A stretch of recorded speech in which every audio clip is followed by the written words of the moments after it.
नगर में एक व्यापारी रहता था। उसके 7 लड़के थे और सभी की शादी हो चुकी थी। व्यापारी कपड़े का व्यापार करता था और उसके लड़के भी उसके साथ दुकान पर बैठते थे। एक दिन रात में व्यापारी सो रहा था तो उसे सपना आया। सपने में उसे एक आदमी दिखा तो उससे कहने लगा कि तुम्हारे घर में बहुत सुख है, तुम्हारे पास पैसा भी बहुत है, पर अब मैं तुम्हारे घर आने वाला हूँ, जिससे तुम्हारे घर से धीरे धीरे पैसा खत्म हो जाएगा और लड़ाई झगड़े शुरू हो जाएंगे। व्यापारी ने कहा, तुम कुछ भी कर लो, पर कभी भी मेरे घर में लड़ाई नहीं हो सकती।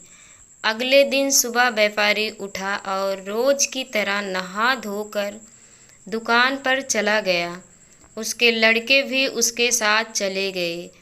उस दिन उसकी पत्नी और बेटों की पत्नियों ने खाना बनाया। खाने में उन्होंने दाल बनाई। सबसे पहले तो बड़ी बहू ने नमक डाल दिया और धीरे धीरे करके सभी ने नमक डाल दिया कि पता नहीं किसी ने डाला है या नहीं। इस तरह दाल में कम से कम आधे से ज़्यादा नमक हो गया। जब शाम को व्यापारी और उसके बेटे वापस आए और खाना खाने लगे, दाल में आधे से ज़्यादा नमक था, पर सबसे पहले व्यापारी खाना खाकर उठ गया और उसके बेटों ने पूछा कि पिताजी ने खाना खा लिया? तो उसकी माँ ने कहा, हाँ। बेटे ने सोचा, जब पिताजी कुछ नहीं कहा और आधा नमक खा लिए तो हम क्यों कहें। धीरे धीरे सभी आधी नमक वाली दाल खाकर उठ गए। जब घर की औरतें बैठी और खाना खाने लगी तो सोचे, सब लोग बिना कुछ कहे ही खा लिए, तो हम क्यों नहीं खा सकते। इस तरह व्यापारी और उसके परिवार में बिना लड़ाई झगड़े करे आधा नमक खा लिया और किसी ने कुछ कहा।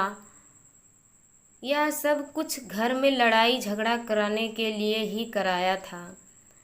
अगर हम अपने गुस्से पर काबू रखें और लड़ाई ना करें तो हम सबके घर में सुख कहीं भी नहीं जाएगा और दुख, लड़ाई झगड़ा कभी नहीं होगा और हम सुखी रहेंगे।